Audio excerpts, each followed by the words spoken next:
Assalamualaikum warahmatullahi wabarakatuh.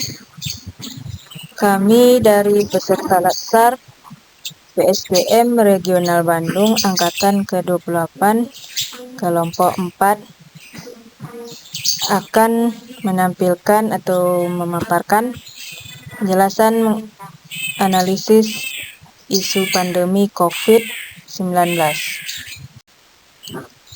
Adapun anggota kelompoknya yaitu kami dari kelompok 2, yang pertama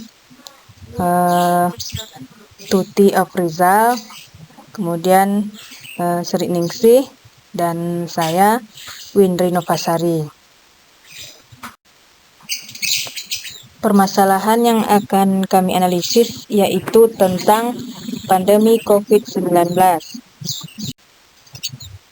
Sebelumnya, mari kita berbicara mengenai latar belakang tentang isu dari pandemi COVID-19 ini.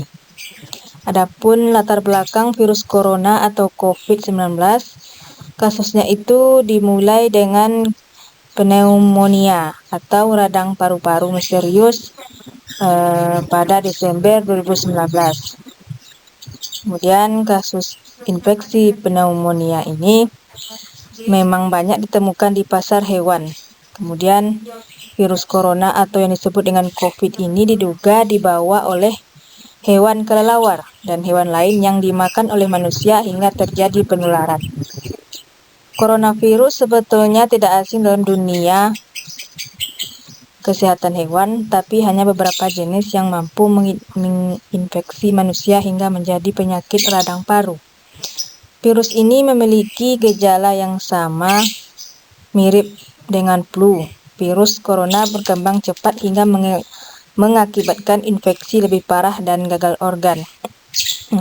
Gejalanya itu bisa dengan demam, flu, dan batuk, dan penularannya ini sangat cepat kepada manusia.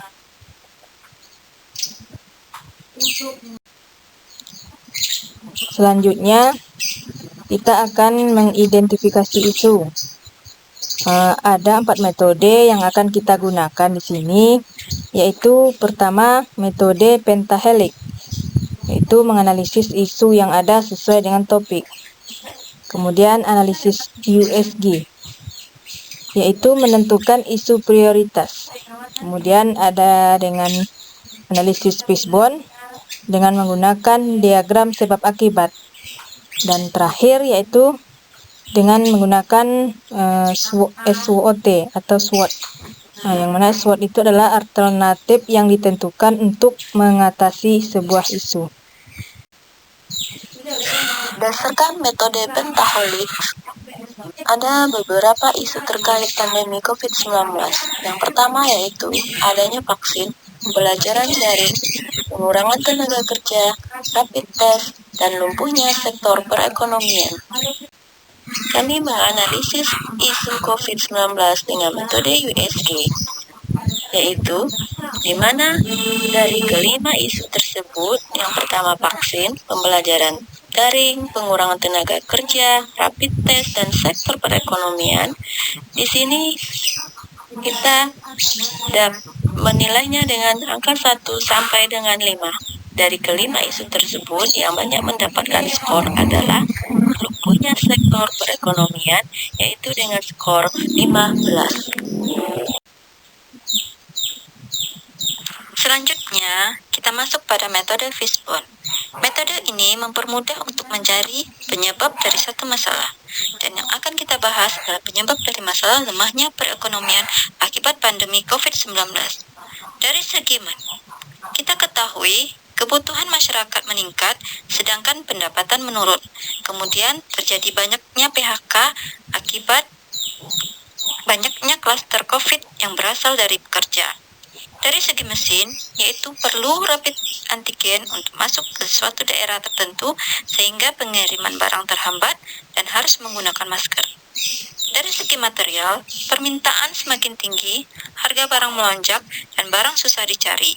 Dan dari segi metode kebutuhan bahan pokok menjadi langka sehingga harga barang menjadi tinggi. Kemudian banyaknya usaha yang bangkrut dan banyaknya penimbunan barang.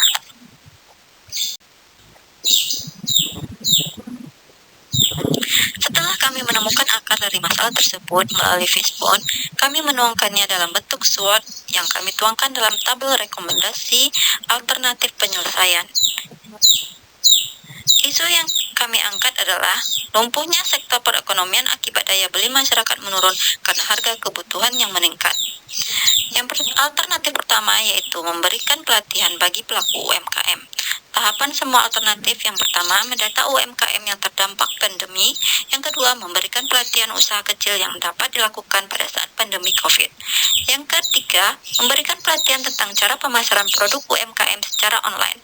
Hasil yang diharapkan yaitu agar UMKM yang terdampak pandemi dapat bangkit dan dapat memasarkan produknya secara lebih luas. Alternatif kedua yaitu membuat usaha kreatif. Tahapan semua alternatif: yang pertama, mencari peluang usaha yang dibutuhkan saat ini. Yang kedua, mengumpulkan sumber daya manusia yang ada. Yang ketiga, memanfaatkan sumber daya yang ada di sekitar lingkungan. Yang keempat, membuat produk inovasi yang sedang dibutuhkan saat ini. Yang kelima, pasarkan dalam bentuk yang menarik. Hasil yang diharapkan yaitu agar terbukanya lapangan kerja baru bagi karyawan swasta. Alternatif ketiga yaitu dana bantuan pemerintah lebih merata. Tahapan semua alternatif: yang pertama, mendata kembali warga yang layak diberikan bantuan. Yang kedua, memastikan calon penerima bantuan. Yang ketiga, memastikan bantuan sampai ke tangan penerima bantuan. Yang keempat, memastikan pemanfaatan bantuan. Hasil yang diharapkan yaitu untuk mengembalikan perekonomian, pemerintah harus memberikan bantuan dana agar masyarakat dapat membangun kembali perekonomian. Sementara para pihak yang dilibatkan yaitu pemerintah. Itulah tadi pemaparan atau presentasi dari kelompok kami. Semoga bermanfaat. Saya tutup dengan wassalamualaikum warahmatullahi wabarakatuh.